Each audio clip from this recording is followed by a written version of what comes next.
آپ حضور صلی اللہ علیہ وسلم سے ہو کر آئے جب کہ آپ بیمار تھے. ایک اور بندہ آپ کو ملا جناب علی کو, ہاں جی, یہ بھی ایک طریقہ بتایا, یہ بھی ایک طریقہ بتایا. تو آپ سرکار کی خبر گیری کر کے آئے تو دوسرے بندے نے پوچھا, اے علی سناؤ نبی پاک علیہ الصلوۃ والسلام کا کیا حال ہے؟ کہنا آگے سے بہتر ہے حال. اس کا مطلب ہے کہ جو بیمار پرسی کر کے آتا ہے اور دوسرا آدمی اگر نہیں جا سکا تو بیمار پرسی کرنے والے سے پوچھے کہ بیمار کا کیا حال ہے. یہ بھی صحابہ کا طریقہ ہے. تو اللہ تعالیٰ مجھے اور آپ کو ان باتوں کی سمجھ عطا فرمائے. ہم ایک دوسرے سے ہمدردی کریں, خیر خواہی کریں, یعنی ایثار اور قربانی پیدا کریں, بغض و کینے سے بچ جائیں, نفرتوں سے بچ جائیں. اگر کوئی بھائی غلطی کرتے ہے درگزر فرمائیں, معاف کر دیں, کوئی بات نہیں. آج سب عہد کریں کہ جن سے ہم ناراض ہیں ان کو سب کو معاف کر دیں. دیکھو سورہ نور میں اللہ تعالیٰ ارشاد فرماتا ہے, الا تحبون ان یغفر اللہ لکم, کیا تم یہ چاہتے ہو کہ اللہ تمہیں بخش دے؟ چلو آپ مجھے, میں ہم سبھی کہتے ہیں کہ ہم چاہتے ہیں اللہ میں بخش دے, ہم چاہتے ہیں اللہ میں بخش دے. تو اللہ تعالیٰ فرماتا ہے وَلْيَعْفُوا وَلْيَصْفَحُوا, اگر تم یہ چاہتے ہو کہ میں تمہیں بخش دوں تو پھر تم بھی اپنے گناہ گاروں کو بخش دو, درگزر کرو اور معاف کرو. چھوٹے بھائی کو معاف کر دو, بڑے بھائی سے ادب سے پیش آ جاؤ. کیا فرق پڑتا ہے؟ مر جاؤ گے تو پھر انسان جب مر جاتا ہے تو پھر کیا رہ گیا پیچھے؟ ناراض ہی گیا ہے نا دنیا سے. لڑتے رہتے ہیں, بھائی بھائی سے لڑتے رہتے ہیں, ذرا ذرا سی بات پر لڑتے رہتے ہیں.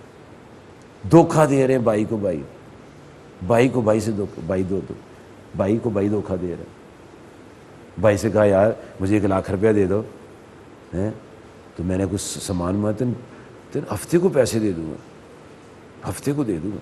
انہوں نے کہا میرا بھائی اس کو 1,00,000 روپیہ دے دیتے ہیں, ہفتہ آ گیا دے دیں گا, کہڑی گل ہے, میں ناشتے نہیں چلیا. 3 مہینے گزر کے پیسے نہیں, اور پھر لڑتا ہوں ان کے ساتھ. ایک اس نے احسان کیا, ایک لڑ رہا ہے, پیسے بھی نہیں دے رہا, لڑ بھی رہا ہے. تو اس کو یہ نہیں پتا کہ اس کا اپنا کتنا نقصان ہو جائے گا.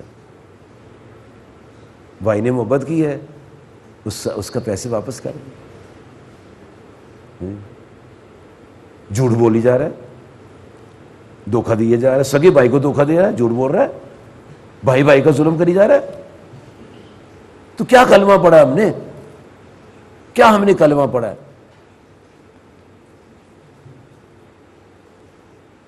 بھائی کا 1,00,000 روپیہ دینا ہے تو دے دو, 2 لاکھ دینا دے دو, 3 لاکھ دینا دے دو. کہیں ایسے نہ ہو کہ بینک سے 4 لاکھ نکال کے لائیں تو ڈاکو چھین لے کے لے جائیں. یہ بھی ہو جاتا ہے. بھائی کو 1,00,000 نہیں دیا, ڈاکو 4 لاکھ چھین کے لے گئے. اب کتنا فرق پڑ گیا؟ 4 لاکھ کا فرق پڑا ہے, بلکہ 5 لاکھ کا پڑا ہے. 5 لاکھ کا فرق پڑا ہے. 4 اپنا گیا تھا, 1,00,000 اور بھی دینا ہے. ہاں, بڑے محتاط ہو جاؤ. جس کا پیسہ لیا ہے فوراً واپس کرو. بددیانتی نہیں ہونی چاہیے, دھوکہ نہیں ہونا, جھوٹ نہیں بولنا چاہیے, وعدہ خلافی نہیں کرنا. مومن کی شان نہیں وعدہ خلافی کر. تھوڑا بہت ہے جتنا, یہ تو میں نے ایک مثال دی ہے نا, جتنا بھی ہے وعدہ کیا دے دو. بھائی بھائی کا خیال کرتا ہے.